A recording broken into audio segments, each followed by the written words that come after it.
You are now watching Face to Face, live from the CSL studio. Your host, Nesta Cann.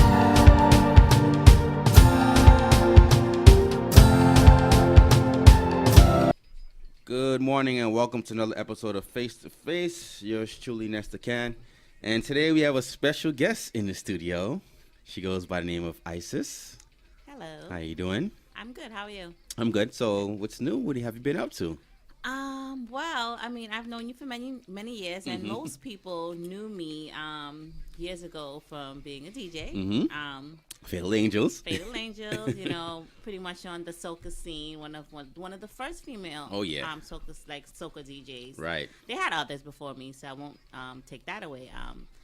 But I think I had brought a different kind of appeal. Right. To the market. Definitely.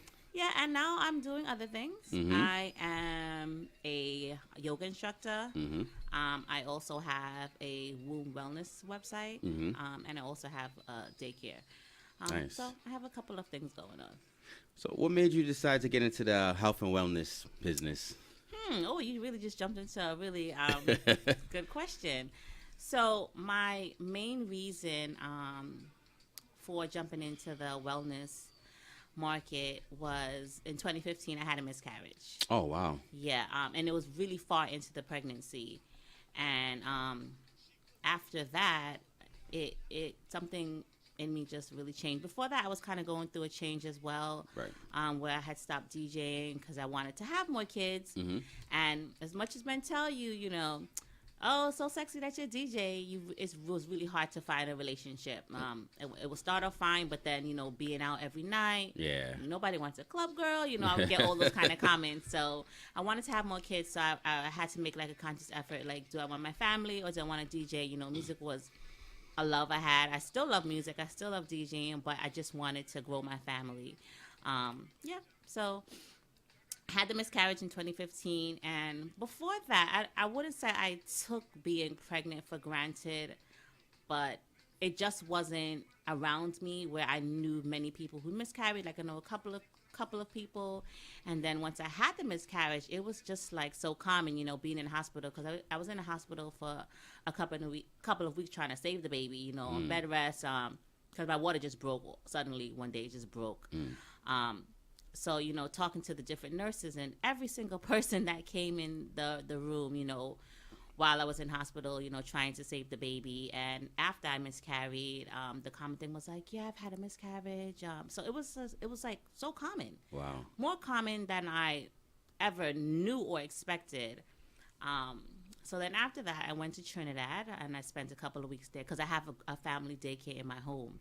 Oh. So even just hearing a baby cry, because I had a baby, but he died. Right. My milk would let down and stuff. So I went to Trinidad for a couple of weeks just to heal and just clear my head and, cry as much as I wanted to, because baby was so wanted. So right.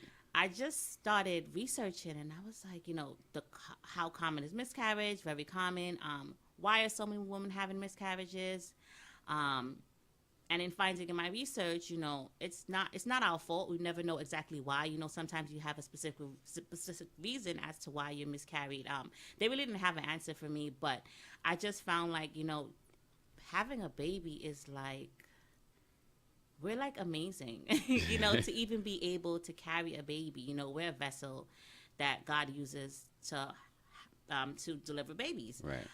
So it's just a really sacred, time. It's just, your body is very sacred. How you honor it, how you take care of it, matters, And I could have done all those things, and I still would have miscarried. So I just wanted to heal myself and heal my body. I got into herbs. I took herbalist courses, classes. I went on nature walks, to learn about herbs. What are the contradictions, what are they good for, And then I started learning about like yoni steaming, like after you have a miscarriage, even after you have a baby. These are technologies that we've known, our parents knew, our grandparents knew, especially Caribbean parents. Yeah. Know about, cleaning out your womb after you have a baby, even before you have a baby. And then you have a lot of women who have endometriosis, which is when you have your cycle, it's a very painful cycle. Right. It's hard to get pregnant because your insides is scarred so much that it starts to block your fallopian tubes. Okay. So you found like a lot of women who have endometriosis. A lot of women have, almost every black woman, every woman, has a fibroid. Some of them, are fine where you're able to still make children, but then other times it really hinders your ability to produce, to reproduce. So I just started working with herbs to correct those issues, aid women, help them to, conceive, help them to clean out their womb space. You have different type of cleanses that you want to do. And I get a lot of comments like, well, the vagina is self-cleaning. It cleans itself. And we're like, yeah. We know the vagina is designed to clean itself. But are we living that kind of life where it can clean itself properly? Right. Our food is tampered with. Our food, the stuff that we put on our skin, the stuff that we put inside our bodies are tampering with our insides.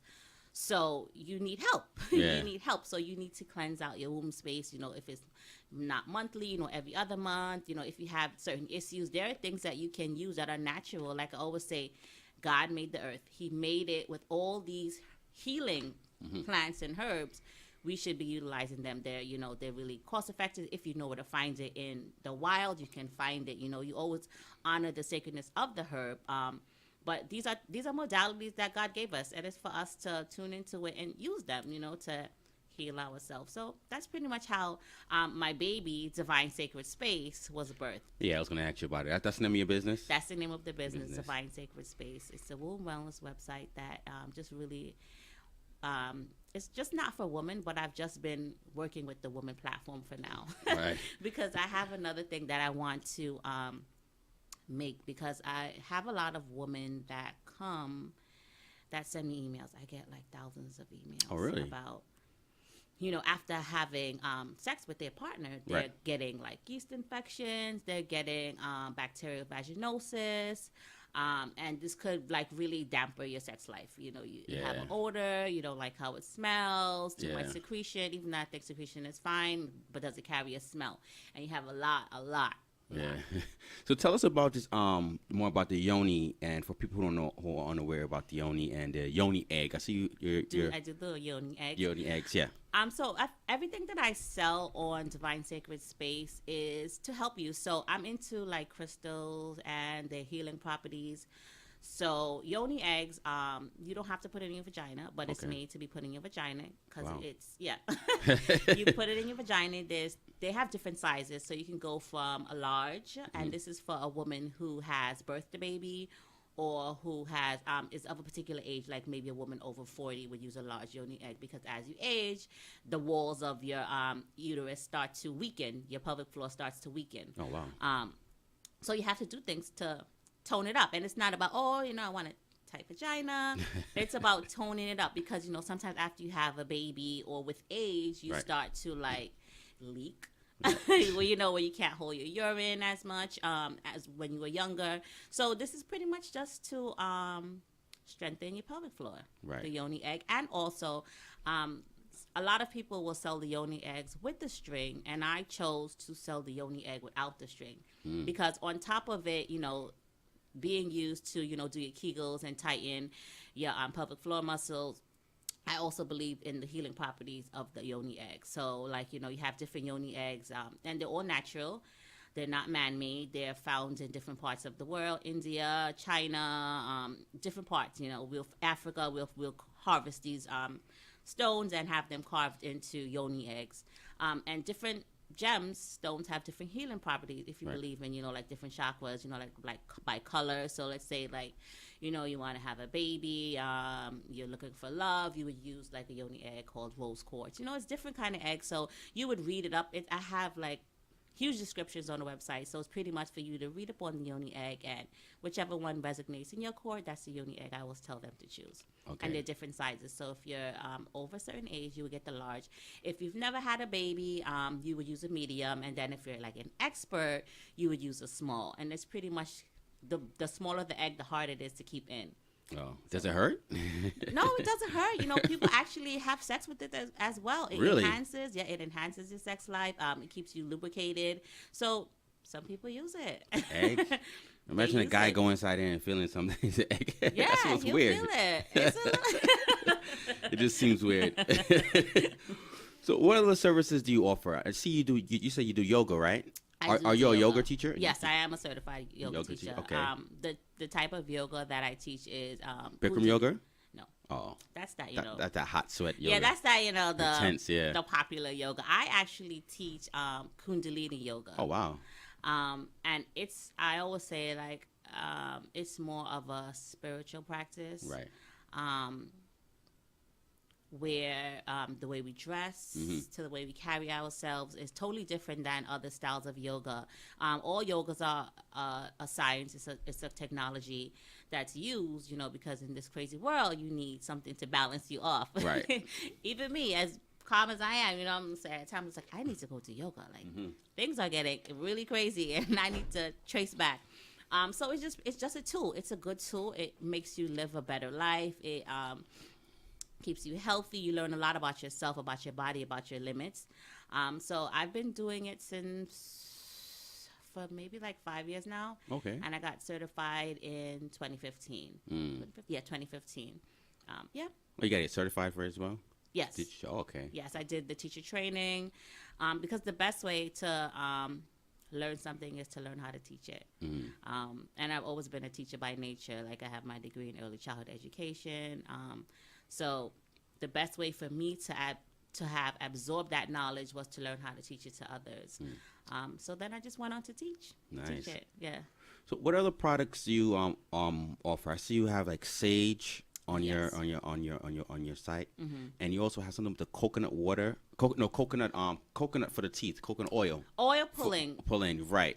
So Explain I a don't little bit about particularly that. sell the coconut oil, but what I try to do with my Divine Sacred Space platform is I don't have near as much time as I would like to, make up these things that I want to share and teach people.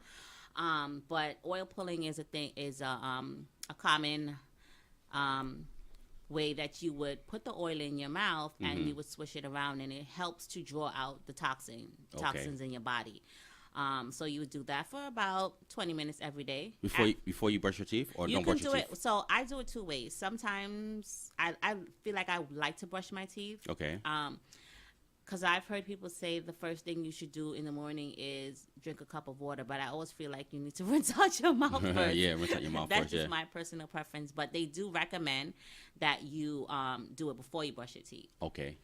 Because I guess according to what type of toothpaste you're using, I use a fluoride-free toothpaste. You're coating your mouth with the fluoride, so it's kind of like, or whatever chemicals they have in the toothpaste. So they really you don't need to brush your teeth if you're gonna coat your mouth with a toxin and then oil pull it, right? So I do it after I brush my teeth because I use a fluoride-free toothpaste. I make my own tooth powder, so I do it after. Oh, okay. And then I brush it after I do the oil pulling. And you do gag at first. Has a certain taste to it? I use sesame oil, which has a more pronounced taste than the coconut oil. I could appreciate the coconut oil more than the sesame oil. Yeah. Yeah. You notice a difference within your I teeth? do notice a difference. When I do it. I try to do it at least like 2 to 3 times a week, but I don't do it as much. Because some people you can do it daily, but I don't do it daily because I've cavities. Okay. That have those metal plates, that they use to fill those cavities. The kind of things that they used to fill out cavities with back in the days is not what they use today. So it's a metal. So when you're oil pulling, you will draw out those toxins. Oh, wow. And you can get like mercury poison. You have to do it with caution. You have to know, like, okay, am I feeling ill? Am I starting to feel sick? Am I getting a fever? Then, okay, well, maybe it's because I'm doing oil pulling that I shouldn't, know. So you have to kind of know your body and listen to your body. What do you think about people who brush with peroxide and baking soda? I think that's good. That's good? Yeah. 'Cause I've heard about people doing that. It's good. Okay. It's like a natural teeth whitener. Yeah. Especially with the peroxide. I used to. You used to do that as Yeah. well? Tell us more about this Florida water. I see you brought some today with you too, right? No, well, this is fluoride-free water. Oh, okay. Yeah, But this is just, I have a Berkey water system at home. oh, okay. And it takes out the fluoride because, you know, the fluoride keeps us Right. blind. So my kids, they only drink fluoride-free water. I drink fluoride-free water. But you have something called Florida water. Florida water. Right. Tell us a little bit about that. So it's kind of like sage. So when you want to cleanse, you want to, you know, take away any negative energy in your space, you clean with Florida water. A lot of people, I don't know, you know this from back in the days in your house. You always had Florida water. If you was moving into a new place, you would bless the place with the Florida water. Right. So you could use it. You could use it for blessings. You could also use it to clean. You can put it in a spray bottle. Right. Add some water to it, dilute it to clean off your surfaces. You know, you're cleansing it, cleanliness wise, but also spiritual as well. And it has a great smell. It's Right. a great smell. Like I keep a bottle in my bathroom at all times. So after I leave, I spray. Nice. So, do you offer any other products for the skin, for the hair? Do you have any products for that?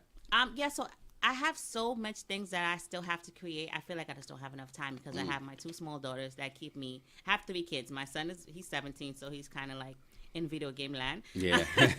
And then I have 2 small ones. One is 2.5, and then my smallest one is 15 months. And they keep me busy. So I have all these products on paper that I have to create still. So the last one that I created was like a hair oil elixir, you know, for people that are losing like the edges, Right. the hair is thinning out. I made that. I have a yoni wash that is it sells a lot. People love it. It works. I have I do body butters. I have a partner and she does the body butters. You know, we research all the ingredients. She makes one for eczema, for different skin problems. I don't even use products from outside. Oh, you don't? No, everything that I make, I use. How about deodorant? I make deodorant. Okay. Now with the deodorant, everyone's kind of like on this, you know, I don't want the aluminum in my body, you know, trend. So what I always explain to people, if you've been using aluminum deodorant, you're not going to be successful with natural deodorant. Because they used to, the natural deodorant doesn't have like that smell. Anti-sweat. Yeah, right. Yeah, it doesn't have the aluminum, which blocks you from sweating. Right. Now, God designed your beautiful body. I don't even like calling God a he or she. Yeah. God design your body to sweat. Your body with certain exhaust pipes, Right. and we've been clogging our exhaust pipes with aluminum. And then you see like a lot of women have breast cancer. I'm not a doctor. I'm not, you know, I don't have my degree to be a doctor, but I do see the correlation with these things that are happening to women Right. and their products that they're using. I haven't done the science. I just know just based on tons of testimony and just what's happening with the world, you know. So you have to detox before you use natural deodorant. It's not going to work. Right. It's not going to work. When I first started using natural deodorant in like 2014. And I was like, sometime, no way. I'm not using. I have to go back to the aluminum. And then, or I would, you know, if I'm going to a party, I'm like, no way, not happening. Gotta use my Yeah. Cannot. No, because this deodorant cannot fail. So I learned that I have to detox my body. I have to detox, you know, I had to detox like once a week until the deodorant works. Now I could go anywhere with my natural deodorant. Now, what I will tell people is that you got to walk with your natural deodorant because sometimes you have to reapply it. And sometimes you do have sweat marks. And that's just, I think it's just you just being comfortable with knowing like my body is supposed to sweat and it's supposed to come out somewhere. Is it supposed to smell? No. You know, if it's starting to smell, you go take a bath or whatever, you reapply. But for the most part, it'll just sweat, but it won't smell. Yeah, some people sweat more than others as well. Some people do. Yeah. Sweat more than others. So it's about learning and knowing your body. Yeah. So I know like before, if I would go travel to like Trinidad, you know, on vacation and stuff, because that's where I'm from, I walk with my deodorant. So it's always in my bag. It's a little container. Yeah. And I just walk with it. And I'm like, okay, Isis, this deodorant is starting to wear off. Okay. And that's it. I don't think it's a big deal the way people make it. Oh, look at those sweat marks. And I just think it's just about knowing your body and knowing the benefits of using it versus, I don't want to see a sweat mark and I don't want to smell, And not that I walk around stink, because I don't. I never smell. But I know, like, okay, deodorant is starting to wear off. But for the most part, it works because of the detoxifying of my armpits. Yeah. How about makeup? What do you think about women wearing makeup all the time? Do you clogging up their pores? For sure. For sure. Are you a makeup kind of person? No, really not. Already? Like Natural beauty? I am like, I have on like a little eyeliner today, just for the camera. But I think it's ridiculous. And I mean, everyone has their own vice, but to see, because I was in the era, of party, and to see like a lot of women no longer can go out without like a makeup artist doing their makeup. Right. To go to like a regular party. Yeah. I'm like, what? Even for Carnival, it's a huge market. I'm like, it's hot. Yeah. I don't want no makeup on my face. I need my shades. They say some women even go to sleep with makeup on. Some women do. Yeah. And if they don't have the makeup artist, they cannot go out. If they don't have their hair done, they cannot go out. They're being held hostage. Yeah. I think natural beauty is a beautiful thing. Yeah. Okay. You don't need to cake on all that makeup. I mean, makeup is nice. It can enhance your beauty at times. But if you feel like you can no longer be yourself or go places because you don't have on your makeup, then you need to reevaluate what's happening. I agree. Any products for men, or are you just dealing with women right now? So, I don't have any products for men. But you have plans for the future? But I definitely, like within like a week or two, because it's just been on my mind. Back to the BV that a lot of women are getting, which is bacterial vaginosis. You know it? Right. Yeah. So it's pretty much like an overgrowth of yeast. And a lot of women will say, after having sex, they're getting BV. Right. And it has an unpleasant odor. It makes you really uncomfortable. So I want the same way I have this product. This is what I bought for you. It's called Organic Yoni Wash. Mm-hmm. And it has Castile soap, apple cider vinegar, witch hazel, rose water, sandalwood, and lavender, and distilled water. So we women are doing all the stuff that we need to do, right. To protect ourselves, to not, get the yeast infections, to get the BV. But then you have your partner that, he might wash, but not washing properly. They can also you guys can hold yeast on your penises. Right. If you're uncircumcised, you have to really pull it back and wash yourself. So I am creating a balls wash. It won't be called balls wash. It won't be called balls wash because there is already a balls wash on the market. Oh, really? I'm still debating the name, and that's why I haven't released it yet, because I'm still debating what I should call this wash for men. Right. I think it will be a good service if your partner would bathe before and after sex. Like, right. I tell women, you cannot lay down after sex. Get up, especially if you're doing it unprotected without a condom. Right. You need to get up and you need to wash off, because your body is just, your vagina is just breeding that bacteria. Mm-hmm. I get up as soon as I'm finished and I go and bathe. Right. Yeah. So it's something that you have to do. People are like, it's not realistic. I'm like, make it realistic. Yeah. It's possible. So what do you find for and men that you need to products that you're looking forward to doing? Like, you see the women have as far as like odor, men too, but what else do you think you need to focus on when you're talking about the men? Gosh, men is like a whole nother story. So I really like to work with other men when designing the men products, because okay, I'm a woman. I know what it is to be a woman. I have the platform of women that I could talk to, and women bring me their stories. Men are a little bit more reserved as far as, well, my balls smell, they wouldn't outright say that. So I think it's about trying to find a partner, which I do have a partner. He has a long beard, and it's not a trend beard. Like, everyone has trend beards now. Mm-hmm. He had a beard from forever. Like, he braids it, he tucks it in. So he's found ways to, keep it soft. So maybe like, beard cream for guys. Right. And also I think for men to just honor themselves the same way that our platform have been teaching women how to honor their sacred space. Right. And that's in, you know, who you're with, how you speak to women, how you speak about yourself, just having a more positive dialogue between black males and black women. Yeah. Yeah. But I was talking about too, because I know a lot of guys said it. They're having a hard time in terms of like having kids, so they're right, like low sperm count. So do you think that has to do with what they're eating? Of course. Eating, drinking, all kind of things like that. So a lot of guys are saying, you know, low sperm count. So you're not going to be touching that area, or just I am going to be touching that area, and I do touch on that area like on a one-on-one basis. One-on-one, right. Like if somebody comes to me and they go, well, you know, I'm trying to have a baby, and daddy's sperm count is low. Right. It's not me. So, you know, we would, you know, come up with some herbs that we could use to up his sperm count, and hopefully it works. And I always, you know, tell people, try the natural way first, and hey, if it doesn't work, then you go to the Western, you know, philosophy of thinking with the medicine, because it is here to help you. Right. But try the natural modalities, and if it works, and then you could, you know. Yeah. Got you. Yeah. So how do you advertise your business?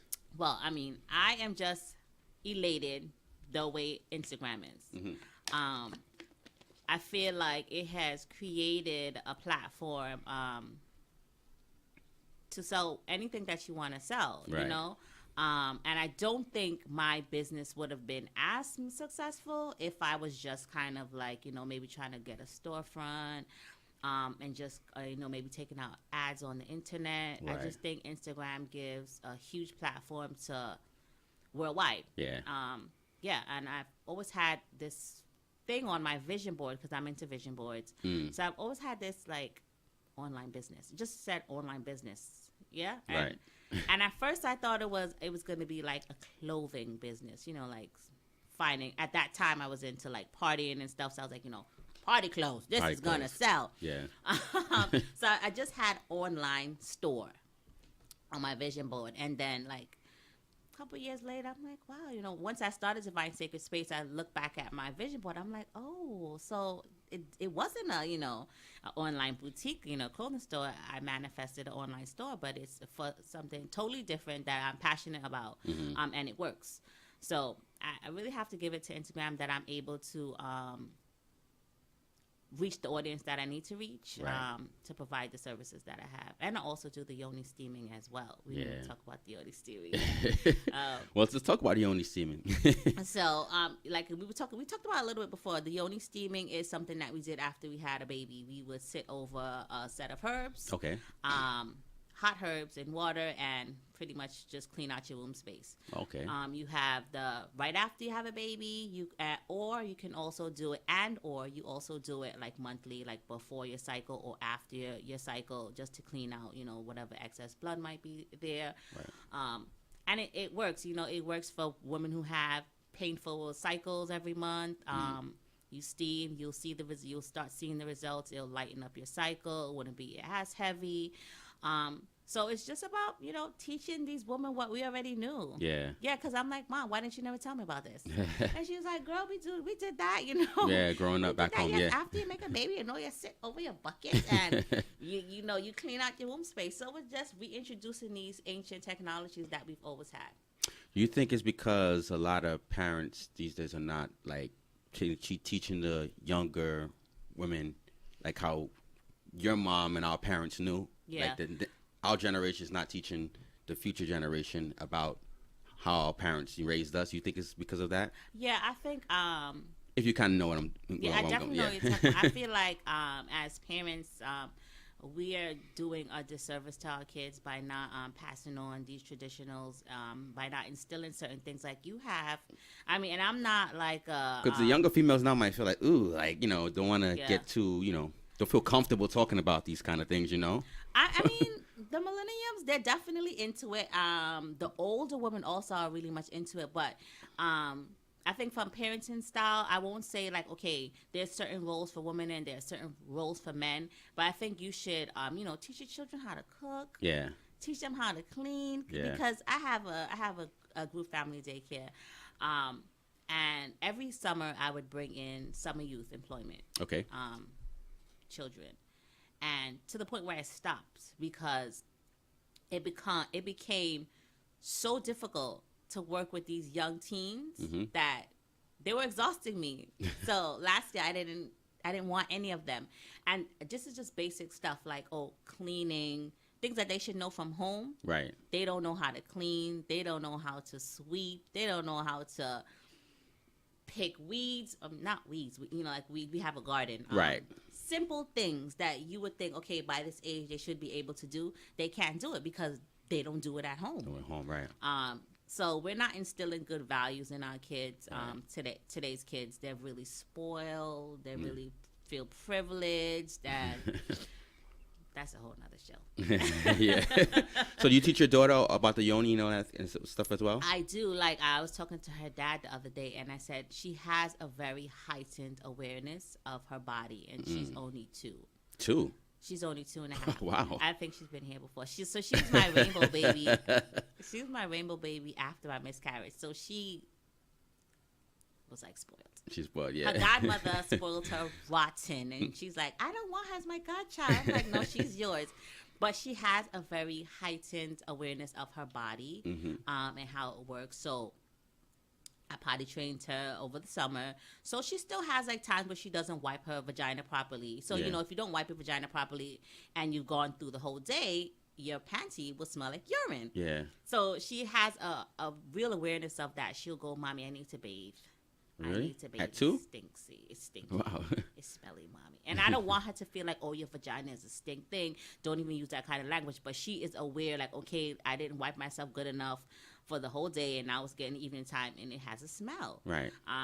So that's so I think, she knows all about it. She doesn't even know, like, products. She when we cream our skin, she's like, oh, what body butter is this? Because she knows we make all the stuff, everything that they use on their skin is from home. Right. So she has that, really heightened awareness of not the outside world, but okay, Mommy makes everything, or my godmother makes, some of the stuff. So it's amazing to just see how she's growing, and it's just a way of life and a part of life for her. She doesn't know anything else outside of it. She doesn't. Yeah. So what would you say is unique about your business? Well, I will say the uniqueness is that I feel like I like your earrings, by the way. I've had these forever. I've had these for so many years. Is that the Ankh? Yes. Yeah. It is the Ankh. I've had these for so many years. I lost the clip, and I was like, I need a new clip. Yeah. I think when you do anything with passion, it's going to be successful. It's something that's really dear to me. It's something that was birthed out of, a very painful time in my life. And I'm just so happy that it has been able to touch many people's lives. Right. When I first started, a lot of people weren't doing what I'm doing. And now I see tons of people, selling the same sort of products, doing the same kind of stuff. But like I always say, like I have a daycare, and we've always had a group family daycare in my home. And there's a daycare on every block. But when you're passionate about it and you have a good business, it doesn't matter what anybody else around you is doing. Yeah, you stand out. It doesn't matter what anybody else is doing. Yeah. You just do the work that you're supposed to do, and you do the work good, and people will come. Yeah. Yeah. So what are some of your goals for 2019? So for your business. For my business for 2019. I would like to see it grow even more. In 2018, last year, I had a home fire. So that the whole house had to be rebuilt. It's still in the rebuilding stage right now. So that kind of delays me a lot with the stuff that I wanted to do and have out by now. Right. So I want to, get those products that I wanted to create out. I want to do more yoga classes, teach more yoga classes, because I did have to stop teaching the yoga class during the time of the fire because it was just too much things was happening.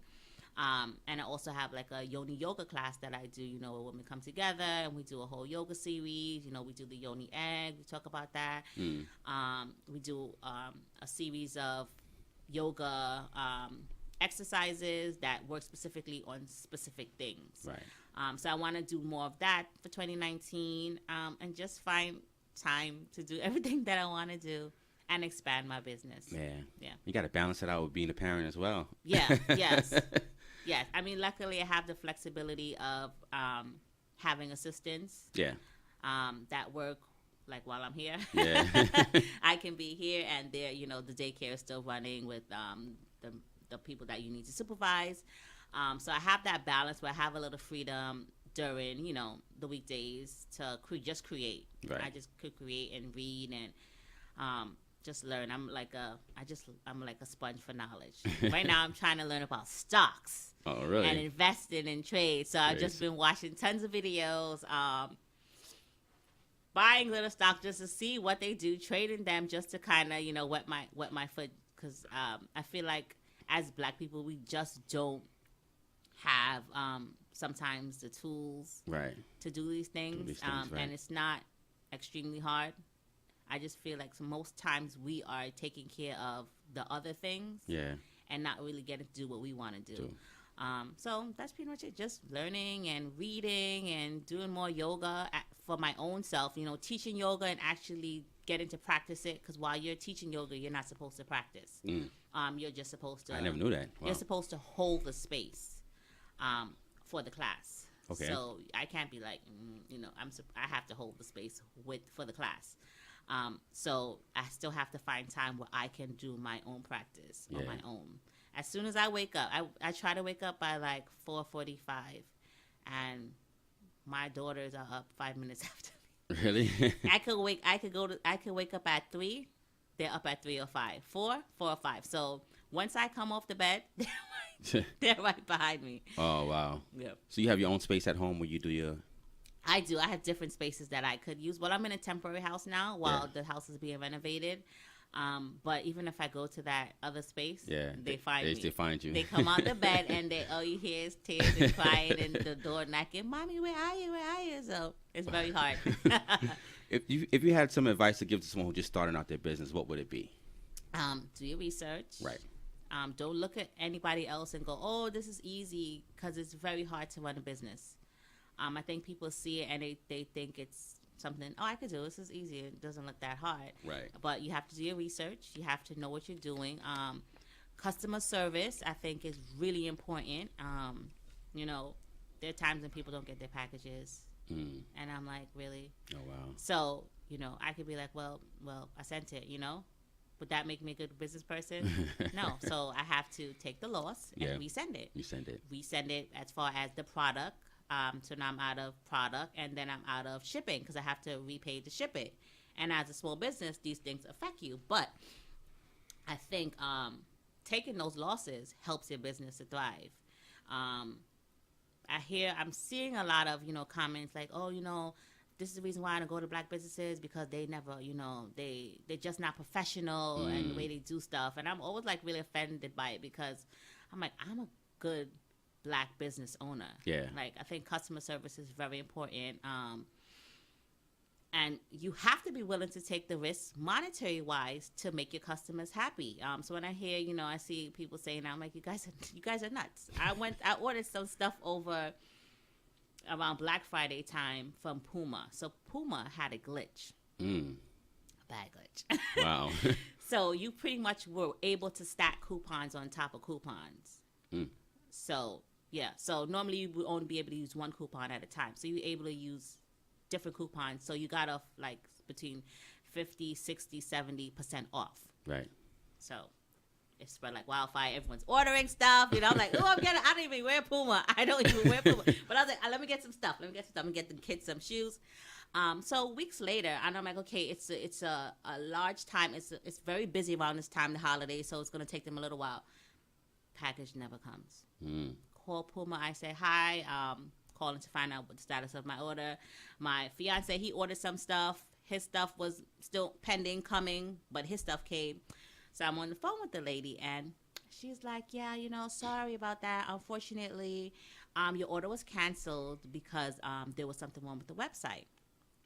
So I'm like, so, you know, I feel as a business, it's your responsibility to honor the price that you put up, even if you're going to take the loss for that moment. Right. But to potentially lose a customer, because I'm like, I never wore Puma before. Now I'm really not wearing Puma.